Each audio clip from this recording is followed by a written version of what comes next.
মুসলিম শরীফের 2714 নম্বর হাদিসের বর্ণনা।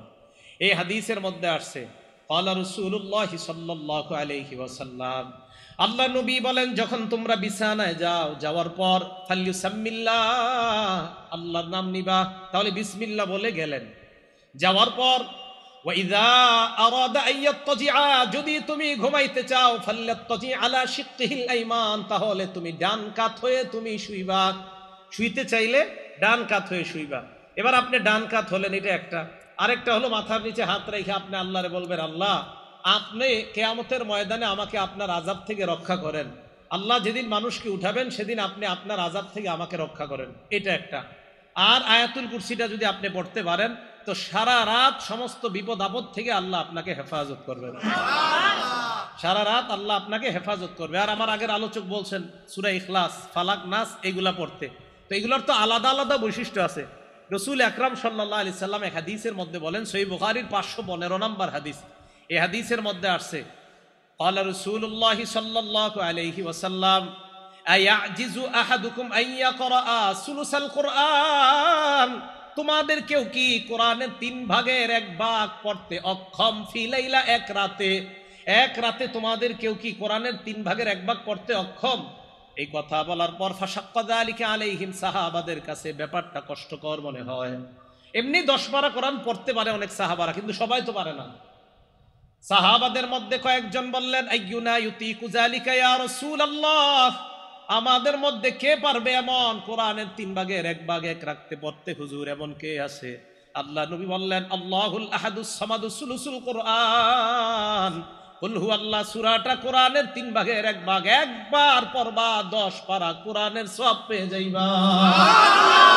তার বিছানায় মাথা লাগা সূরা ইখলাস একবার পড়বেন 10 পারা, 2 বার পড়বেন 20 পারা, 3 বার পড়বেন তো আল্লাহ পাক 30 পারা কোরআনের সওয়াব দিয়ে দিবেন। সুবহানাল্লাহ।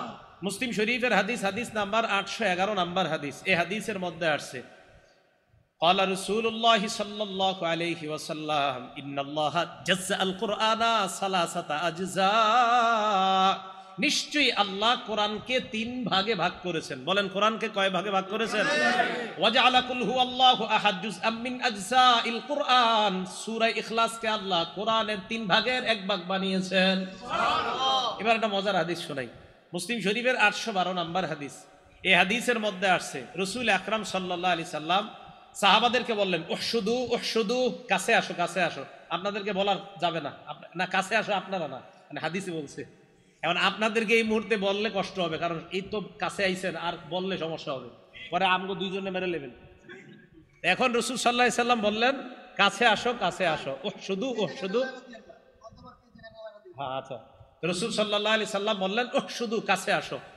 এখন সাহাবাদেরকে যখন বলে কাছে আসো, এবং দেখবেন আপনারা বিভিন্ন মাহফিলে যিনি উপস্থাপক থাকে, পরিচালক, উনিও বলে ভাই একটু কাছে এসে বসেন, বলে না? আসলে দেখেন আপনি দূরে থাকলেও কি শুনবেন না? শুনবেন, মাইকে তো শুনবেন, কিন্তু কাছে আসতে কেন বলে? দেখেন এই কাছে আসতে বলাটাও নবীর সুন্নাত। সুবহানাল্লাহ। কাছে আসতে বলাটাও নবীর সুন্নাত। তো কয় নবীজি বললেন কাছে আসো। আচ্ছা বলেন তো, নবীজির কথা সাহাবারা কতটা মন দিয়ে শুনবে? এরপরে নবী বলে এই কাছে আসো কাছে আসো। তো সাহাবায়ে কেরাম চিন্তা করলো, নবীজি কাছে ডাকতেছে, তার মানে গুরুত্বপূর্ণ কিছু বলবে। সাহাবারা আল্লাহ নবীর কাছে আসলেন। আসার পর আল্লাহ নবী বললেন, সাআকরাউ আলাইকুম সুলুসাল কুরআন, আমি আজকে তোমাদেরকে কোরআনের 3 ভাগের 1 ভাগ পাঠ করে শোনাবো।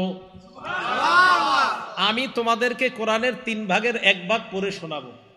সাহাবারা তো খুশি, নবীজি কোরআন পড়বে 10 পারা, এটা তো ভালো কথা, মানে 3 ভাগের 1 ভাগ পড়বে, এটা আমরা শোনার জন্য সবাই অপেক্ষা। ফাকরা কুল হুয়াল্লাহু আহাদ, আল্লাহ নবী সূরা ইখলাস পড়লেন। সুবহানাল্লাহ। সাহাবারা ততক্ষণ পর্যন্ত ফজিলত জানে না। নবীজি ঘরে ঢুকে গেলেন। ফাকালা বাদুনা লিবাদিন, সাহাবাদের মধ্যে একজন আরেকজনকে বললেন, আল্লাহ নবী না বললেন কোরআনের 3 ভাগের 1 ভাগ পড়বে, কুল হুয়াল্লাহ সূরা পড়ে দি নবী ঘরে গেছে। সাহাবা বলে, মনে হয় কোনো ওহী নাজিল হওয়ার কারণে আল্লাহ নবী ঘরে গিয়েছে, আবার মনে হয় আসবে, অপেক্ষা করো। নবীজি ঘর থেকে বের হলেন। হওয়ার পর আল্লাহ নবী বললেন, শোনো তোমরা, আমি তোমাদেরকে বলেছিলাম কোরআনের 3 ভাগের 1 ভাগ পড়ে শোনাবো। আমি যে কুল হুয়াল্লাহ সূরা পড়লাম, এই কুল হুয়াল্লাহ হলো তা'দিলু সুলুসাল কুরআন, কোরআনের 3 ভাগের 1 ভাগ। তাহলে রাতে আপনি বিছানায় মাথাটা লাগাইবেন, লাগানোর পর পড়বেন। আচ্ছা, আপনারা বিছানায় মাথা যখন লাগাবেন বালিশে, তখন জান্নাতে একটা ঘর বানাবেন, কারা কারা চান?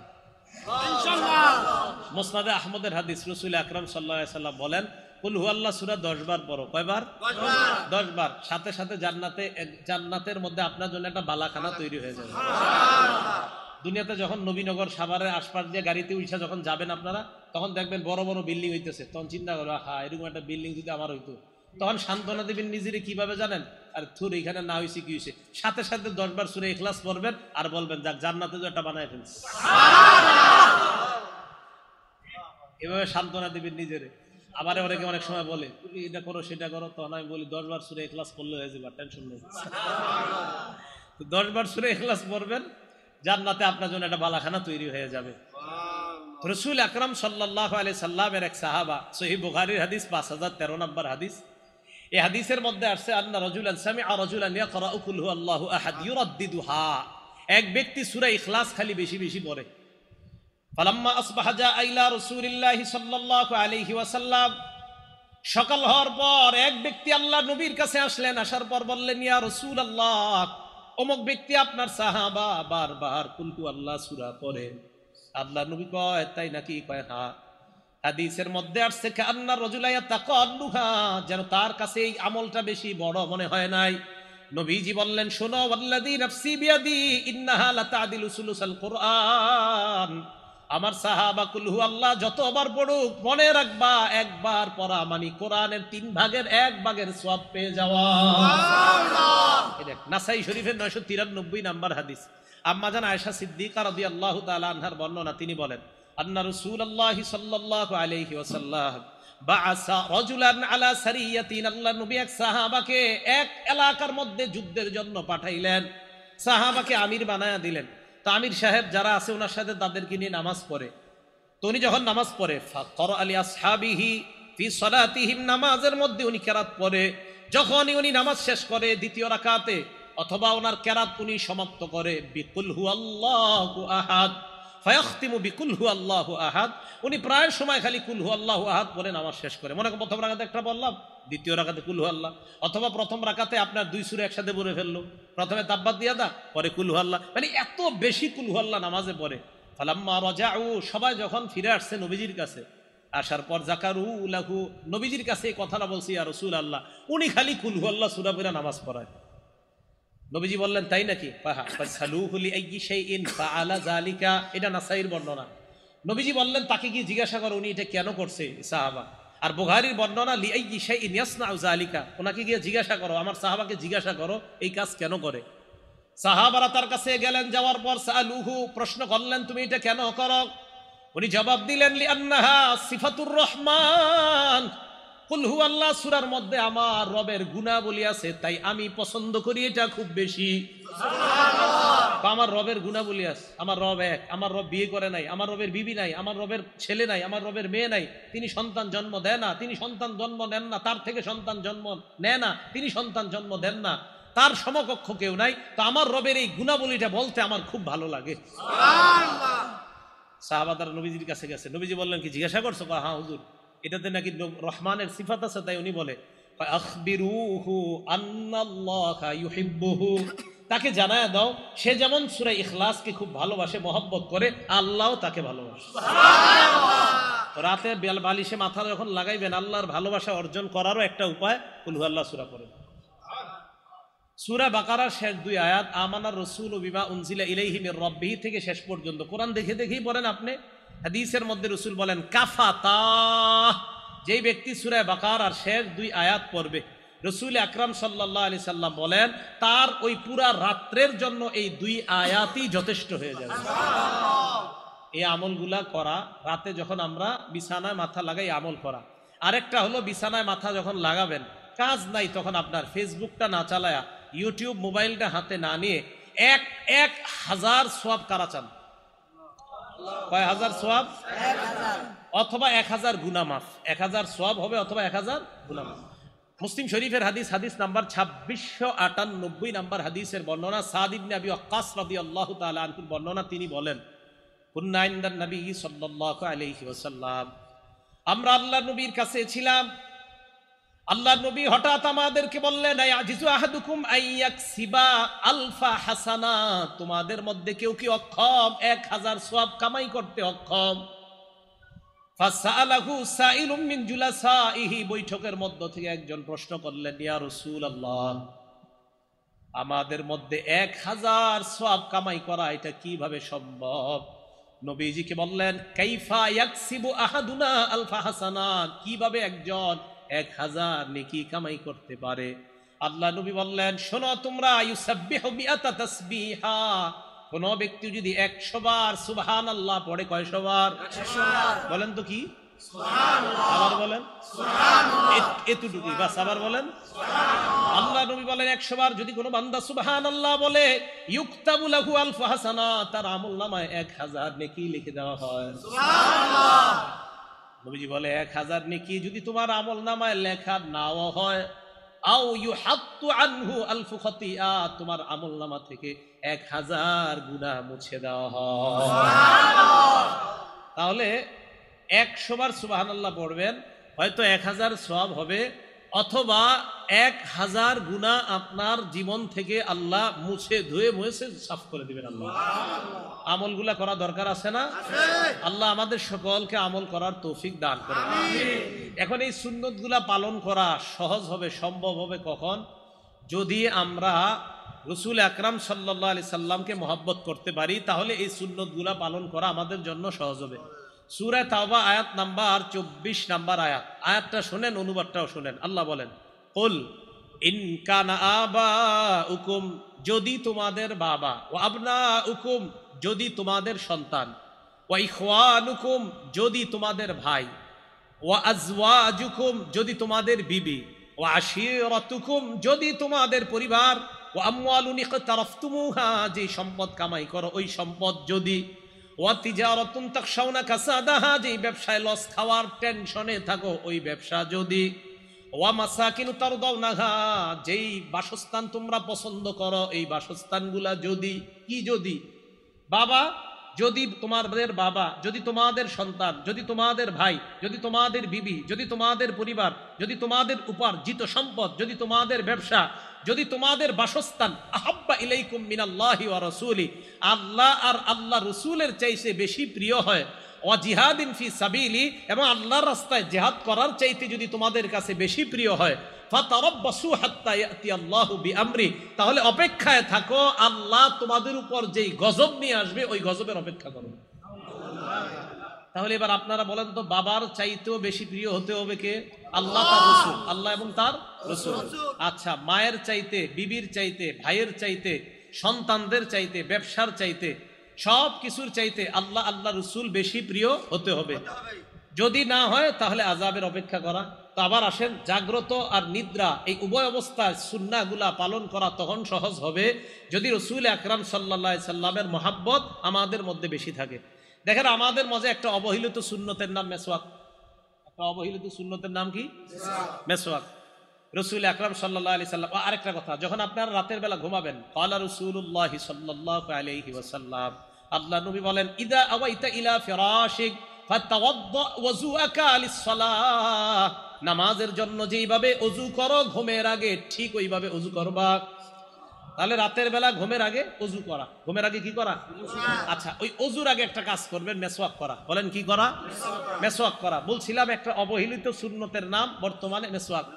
অথচ রাসূল আকরাম সাল্লাল্লাহু আলাইহি সাল্লাম বলেন, সহিহুল জামে 2375 নাম্বার হাদিস, 2375, এই হাদিসের মধ্যে রাসূল আকরাম সাল্লাল্লাহু আলাইহি সাল্লাম বলেন, উমিরতু বিসওয়াক হাত্তা খাশিতু আন আদরাদা, আমার মেসওয়াকের ব্যাপারে এত বেশি বলছে আল্লাহ তাআলা, জিবরাইলের মাধ্যমে এত বেশি হুকুম করছে, আমার মনে হলো যে মেসওয়াক করতে করতে না জানি আমার দাঁতগুলা পড়ে যায়, এত বেশি আমি আশঙ্কা করে ফেললাম।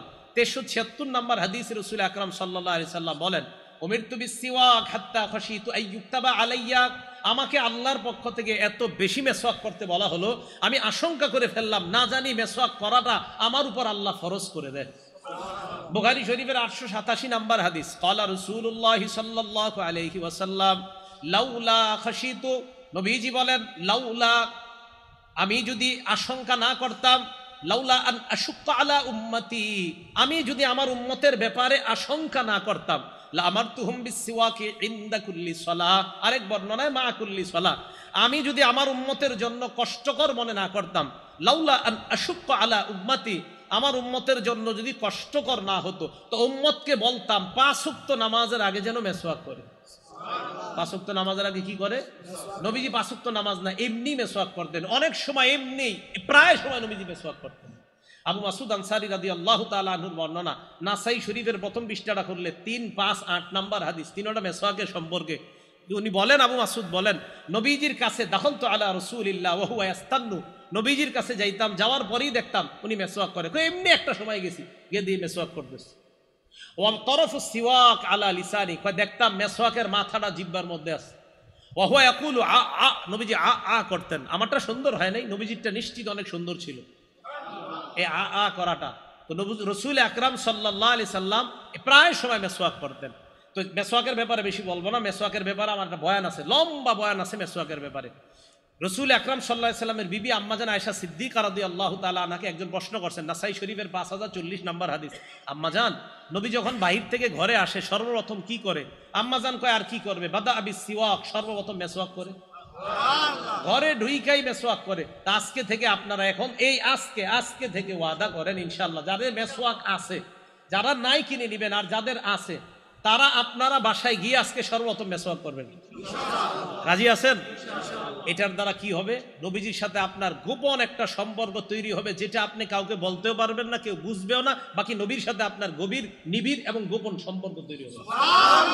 সত্যি বলছি, সম্পর্ক তৈরি হবে।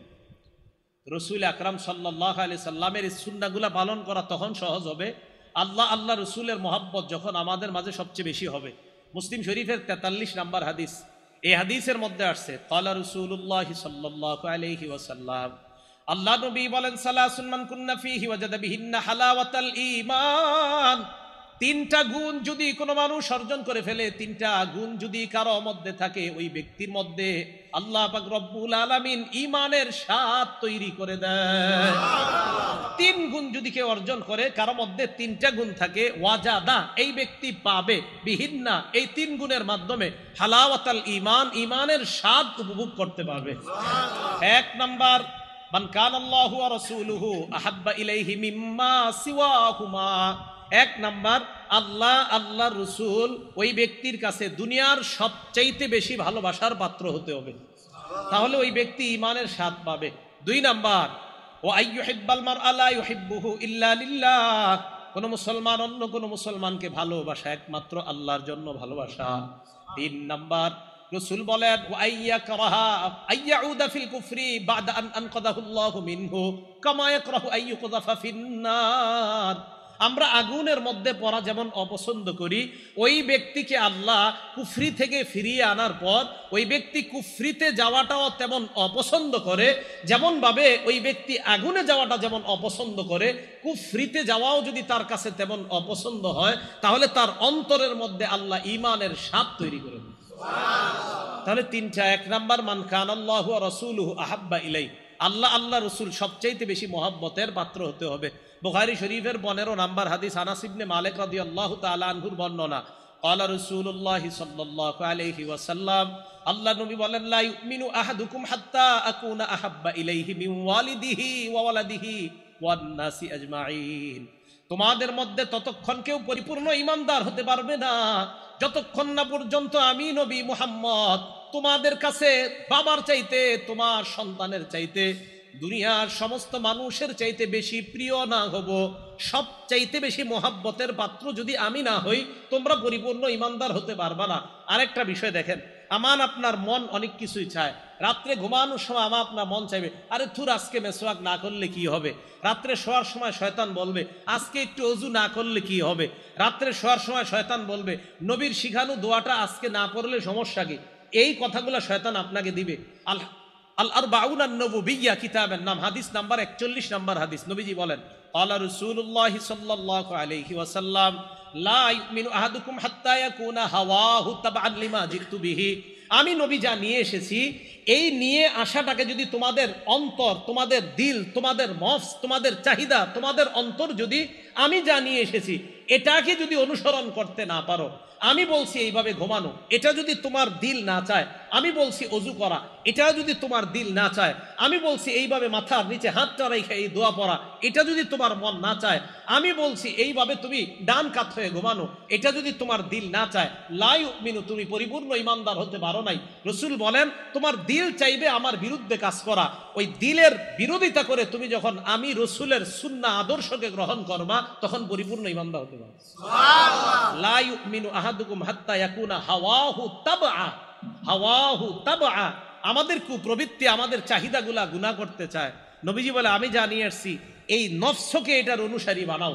আমি যা নিয়ে আসছি নফসকে এই আমার আনিত বিধানের, আমি আল্লাহ রসুলের পক্ষ থেকে, মানে আল্লাহ আর আমার পক্ষ থেকে যে বিধান দিলাম, এই বিধানের অনুসারী তোমার নফসকে বানাও, তাহলে তুমি পরিপূর্ণ ইমানদার হবে। এবার দেখবেন সত্যি সত্যি ঘুমানোর সময় আমরা যাতে সুন্নাহ বহির্ভূত ঘুমাই, শয়তান কতভাবে ধোকা দেয়। যে একদিন যদি এরকম তুই এইভাবে মেসওয়াক এক উক্ত নামাজে না করলে কি হয়, পকেটে মেসওয়াক আছে আপনার, এরপরে কয় আরে না করলে কি হয়। হ্যাঁ, একটা হলো জামাত দাঁড়ায় গেছে ঠিকই আপনি, কিন্তু আপনি জামাত ইচ্ছাকৃতভাবে যদি না ধরতে পারেন তো বুঝবেন শয়তান কোনো কাজে ব্যস্ত রাখছে আপনাকে, এই জন্য আসতে পারেন নাই, আর আয়সা আজকে মেসওয়াকটা করতে পারেন নাই। এগুলা শয়তানের কুপ্রবৃত্তি, আমাদের শয়তান আমাদেরকে অন্যভাবে চালাইতে চায়। তো নবীজি বলে তোমার এই নফসকে আমার আনিত যে বিষয়গুলা, এগুলার অনুসারী যতক্ষণ না বানাতে পারবা, ততক্ষণ পরিপূর্ণ ইমানদার হতে পারবা না। আল্লাহ পরিপূর্ণ ইমানদার হওয়ার তৌফিক দান করেন। আনাস রাদিয়াল্লাহু তাআলা আনহুর আরেকটা বর্ণনা, মুসলিম শরীফের 2639 নম্বর হাদিসের বর্ণনা। আনাস ইবনে মালিক রাদিয়াল্লাহু তাআলা আনহু বলেন, বাইনা আনা ওয়া রাসূলুল্লাহ খারিজাইনি মিনাল মসজিদ, আমি এবং আল্লাহ রাসূল মসজিদে নববী থেকে বের হইতেছিলাম। লাকিনা রাজুলান ইনদা সুদ্দাতিল বাব, দরজায় এক ব্যক্তির সাথে আমার আর রাসূলের সাক্ষাৎ। ওই ব্যক্তি আল্লাহ রাসূলকে বললেন, ইয়া রাসূলুল্লাহ মাতাস সাআহ, হুজুর কিয়ামত কবে হবে? নবীজি জবাব দিলেন, মা আদাত্তালাহা, কিয়ামতের প্রস্তুতি নিছনি? ওই ব্যক্তি জবাব দিলেন, হুব্বুল্লাহ ওয়া রাসূলিহি, আল্লাহ নবীর মোহাব্বত, এটাই হলো আমার প্রস্তুতি। আমি আল্লাহকে ভালোবাসি, আল্লাহ রাসূলকে ভালোবাসি, এটা আমার প্রস্তুতি। নবীজি বললেন, ফাইন্নাকা মা মান আহবাবতা, তুমি যাকে মোহাব্বত করো কিয়ামতের ময়দানে তার সাথেই তুমি থাকবা। আনাস বলেন, ফামা ফারিহনা বাদাল ইসলাম আশাদ্দা ফারহান বাদা কাউলিন নবী সাল্লাল্লাহু আলাইহি ওয়াসাল্লাম আনতা মামান আহবাবতা। আল্লাহ নবী যখন বললেন তুমি যাকে মোহাব্বত করো কিয়ামতের ময়দানে তার সাথে থাকবা, হযরতে আনাস বলেন নবীর এই কথা বলার পর, ইসলাম গ্রহণ করার পর এত খুশি আমরা আর কখনো হই নাই। আনাস বলেন নবীর এই কথা এত খুশি হইছি কেন? আনাস বলেন, ফা আনা উহিব্বুল্লাহ, আমি আল্লাহরে ভালোবাসি, ওয়া রাসূলা, আল্লাহ রাসূলকে ভালোবাসি, ওয়া আবা বকরিন, আবু বকরকে ভালোবাসি, ওয়া উমর, উমরকে ভালোবাসি, ওয়া আরজু আন আকুনা মাহুম, আমার আশা আমি তাদের সাথেই হাসরে থাকবো, তাদের সাথেই জান্নাতের আশেপাশে থাকবো। সুবহানাল্লাহ। আনাস বলেন, ওয়া ইনলাম আমাল বিআমালিহিম, কয় যদিও আমি তাদের মতো আমল করতে পারি নাই, তবে আমার আশা হাসরে আমি তাদের আশেপাশেই থাকবো। এই হাদিস দ্বারা কি বোঝা যায় বলেন তো? আমরা যাদেরকে মহব্বত করব তাদের মতো যদিও এত বেশি আমল করতে পারবো না, আসলে সম্ভব না, সাহাবাদের মতো তো আপনি আমল জীবনে করতে পারবো না, কিন্তু মহব্বত করবো, যে না নবীর সাহাবাদেরকে মহব্বত করি, রসুলকে মহব্বত করি, আশা করা যায় নবী সাহাবাদের ওলামাদের আশেপাশে আমরা থাকবো ইনশাআল্লাহ। এবার বিপরীত দিকে দেখেন তো, আপনি মহব্বত যদি অন্য কাউরে করেন। আরেকটা হাদিস শোনেন তাহলে, মুসলিম শরীফের 2640 নাম্বার হাদিস, আগেরটা বললাম 2639, এটা হলো 2640। এই হাদিসের বর্ণনাকারী আব্দুল্লাহ ইবনে মাসউদ রাদিয়াল্লাহু তাআলা, আব্দুল্লাহ ইবনে মাসউদ রাদিয়াল্লাহু তাআলা আনহু বলেন, জাআ রাজুলুন ইলা নবী সাল্লাল্লাহু আলাইহি ওয়াসাল্লাম, এক ব্যক্তি আল্লাহ নবীর কাছে আসলেন। আসার পর আল্লাহ নবীকে বললেন, ইয়া রাসূলুল্লাহ কাইফা তারা ফি রাজুলিন আহাব্বা কওমান ওয়া লাম্মা ইয়ালহাক বিহিম, হুজুর ওই ব্যক্তির ব্যাপারে আপনি কি বলেন যেই ব্যক্তি কোন সম্প্রদায়কে ভালোবাসে? আপনাদের এলাকার কোনো মানুষ আলেমদেরকে মহব্বত করেন, কিন্তু আলেমদের মতো এত পরিমাণ আমল করতে পারেন না, আসলেই পারবেন না, সারাক্ষণ তারা হয়তো কল আল্লাহ না হয় কলা রসুলুল্লাহ নিয়ে আসে, তো সারাক্ষণ সওয়াবের মধ্যে থাকে। বিশেষ করে হেফজখানা মুক্তবে যারা আছে তারা তো 24 ঘন্টা আমল জারি আছে তাদের। এখন আপনাদের এলাকার কেউ আলেমদেরকে মহব্বত করেন, কিন্তু তাদের মতো আমল করতে পারেন না। এক ব্যক্তিকে নবীজিকে বললেন, হুজুর ওই ব্যক্তির ব্যাপারে আপনি কি বলেন যে ব্যক্তি কোনো সম্প্রদায়কে মহব্বত করে কিন্তু তাদের মতো আমল করতে পারে না, তার ব্যাপারে আপনি কি বলেন? নবীজি বললেন, আলমার উমা আমান আহাব্বা, মানুষ তাদের সাথেই কিয়ামতের মাঠে থাকবে যাদেরকে সে মহব্বত করে। এই কথাটা সারা জীবন মনে রাখেন, আমি যাকে মহব্বত করব তার সাথে আমার হাসর হবে। আজকাল অনেকে দাবি করে দেখবেন আমি কি কম নামাজ পড়ি, আমি কি কোরআন রিসার্চ কম করি, বা আমি কি হাদিস রিসার্চ কম করি, এরকম বলে অনেকে। কিন্তু উনি কোরআনও রিসার্চ করে, হাদিসও রিসার্চ করে। এইগুলা রিসার্চ করার পর ওনার ফলাফল কি বাইরে জানেন? উনি এইগুলা রিসার্চ করার পর ফলাফল বের হয় যে এতদিন বাংলাদেশের হুজুররা যা বলছে ইসলাম সব এরা ভুল বুঝাইছে আপনাদেরকে। তখন একটা বইয়ের নাম দিয়ে দিবে প্রকৃত ইসলাম ও নকল ইসলাম। কি নাম দিবে? ওলামায়ে কেরাম যে আদর্শ আপনাদেরকে শিখাইতেছে কোরআন সুন্নাহ, এটার নাম দিবে নকল, আর ওনারটার নাম দিবে প্রকৃত। তখন উনি আপনাকে বলবে ওই হাদিসগুলা মানা যাবে না, কারণ এই হাদিসগুলার সাথে কোরআনের ওই আয়াতের সাংঘর্ষিক, ওই হাদিসগুলা মানা যাবে না, এটার সাথে কোরআনের ওই আয়াতটা মিলতেছে না, আপনাকে এরকম বুঝাবে। তো মনে রাখবেন, আপনি যদি ওই ব্যক্তিকে মহব্বত করেন, যেই ব্যক্তি আপনারে বুঝাইতে বুঝাইতে এক পর্যায়ে মসজিদ থেকে বের করে ফেলে, তো কিয়ামতের মাঠে আপনি তার সাথেই থাকবেন। এই জন্য ভয়ঙ্কর অবস্থার মধ্যে আমরা আছি, এটা কিন্তু মাথায় রেখেন। রাসূল আকরাম সাল্লাল্লাহু আলাইহি সাল্লাম বলে, আমার উম্মত শেষ জামানায় তোমরা একজন আমল করবা, 50 জনের সওয়াব তোমার আমলনামায় লেখা হবে। সুবহানাল্লাহ। সাহাবারা নবীজির প্রশ্ন করলেন, হুজুর কোন 50 জন? আমাদের 50 জন না ওই জামানার 50 জন? নবীজি বললেন, বাল মিনকুম 50, বরং তোমাদের 50 জনের সওয়াব আমার শেষ উম্মতের এক ব্যক্তিকে দেওয়া হবে। সুবহানাল্লাহ। এই জন্য এই যুগে একবার ওইটাতে যাওয়া, একবার ওইটাতে, মানে চারোদিকে আপনি খালি দৌড়ান, না মনে হয় ওখানে ঠিক, ওখানে ঠিক। এত দৌড়াদৌড়ি বাদ দিয়ে মসজিদ মাদ্রাসা ধরেন, ইনশাল্লাহ ঠিক থাকবেন। অত দৌড়াদৌড়ি বাদ দেন, খালি চারোদিকে খোঁজে কোথায় যাবে কোথায় যাবে, এক পেরেশানির মধ্যে জায়গাটা। হঠাৎ কয়, হুজুর এতদিনে প্রকৃতি ইসলাম বুঝছি, এতদিন বুঝিনি। এই কথাগুলা যখন আপনাদেরকে কেউ বুঝাবে, ওই লোকটাকে পাল্টা বলবেন, চলেন আমাদের মাদ্রাসার মোতামিম সাহেবের কাছে আপনাকে নিয়ে যাই। তখন বলবে, আমার কাজ আছে, অন্যদিন আসবে। যখন কোনো মানুষ আপনাকে নতুন ভাবে ইসলাম আবার বুঝাইতে চায়, এতদিন আপনি একভাবে নামাজ পড়তেন, এতদিন আপনি একভাবে সিজদা করতেন, মানে একদম মুসলমান, আপনার আব্বা আম্মা ভাই বোন সবাই মাশাআল্লাহ সহি পদ্ধতিতে এতদিন একটা নামাজ পড়তেন। হঠাৎ কেউ এসে আপনার যদি নতুন ভাবে দাওয়াত দিতে চায়, বলবেন, ভাই আমার তো কোরআন হাদিসের এত জ্ঞান নাই, চলেন অমুক দাওরা হাদিস মাদ্রাসার যিনি বুখারী শরীফ পড়ায় ওনার কাছে আপনাকে নিয়ে যাই। তো ওনার সামনে বসে আমাকে আপনি বুঝান। বুঝানোর পর যদি আমার মনে হয় না আপনি যে নতুন করে বুঝাইতেছেন আমার আগের গুলা ভুল আর আপনার বুঝানো সঠিক, তাহলে আমি আপনারটা মেনে নিব। তখন উনি দুইটা অপশন বলবে আপনাকে, এক বলবে এরা কি বুঝে, দ্বিতীয় বলবে আমার সময় নাই। যখন এই কথা বলবে তখনই বুঝবেন এর মধ্যে সমস্যা আছে। আরে ভাই আমি কিন্তু বলছি না ওনার জ্ঞান নাই, তো উনি সমস্যা কোথায়? শাইখুল হাদিস সাহেবের সাথে একটু বসতে, ওনার সমস্যাটা কোথায়? এই জন্য আপনাদেরকে চারোদিক থেকে বিভিন্ন ভাবে বোঝানো হবে। রাসূল আকরাম সাল্লাল্লাহু আলাইহি সাল্লামের মহব্বত রাখেন, নবীজি সাল্লাল্লাহু আলাইহি সাল্লামের মহব্বত অন্তরে লালন করেন। একটা কথা মনে রাখবেন, 28 পারা 2 নম্বর পৃষ্ঠা সূরা মুজাদালার 11 নম্বর আয়াতে আল্লাহ বলেন, ইয়ারফাইল্লাহুল্লাযীনা আমানু মিনকুম, তোমরা যারা ঈমানদার, এই তোমাদের ঈমানদারদের মর্যাদা আল্লাহ বাড়ায়। সুবহানাল্লাহ। আবার বলেন সুবহানাল্লাহ। কাদের মর্যাদা আল্লাহ বাড়ায়? ঈমানদার। আবার বলেন কাদের মর্যাদা? ঈমানদার। এখানে আমরা ইনশাআল্লাহ সবাই ঈমানদার না? ইনশাআল্লাহ। আলেম আছেন এখানে? আছে। এবার কি কয় দেখেন, আল্লাযীনা উতুল ইলমা দারাজাত, আর তোমরা ঈমানদারদের মধ্যে আবার আলেম যারা, তাদেরকে আবার আল্লাহ স্পেশাল মর্যাদা দেন। সুবহানাল্লাহ। আপনি কাদের সমালোচনা করছেন? এই জন্য আপনি কাকে মহব্বত করেন, যাকে মহব্বত করবেন তার সাথে আপনার হাসর। রাসূল সাল্লাল্লাহু আলাইহি সাল্লামকে উনি প্রশ্ন করলেন, ইয়া রাসূলুল্লাহ, আমি এমন ওই ব্যক্তির ব্যাপারে আপনি কি বলেন যেই ব্যক্তি কোনো সম্প্রদায়কে মহব্বত করে কিন্তু তাদের মতো আমল করতে পারে নাই?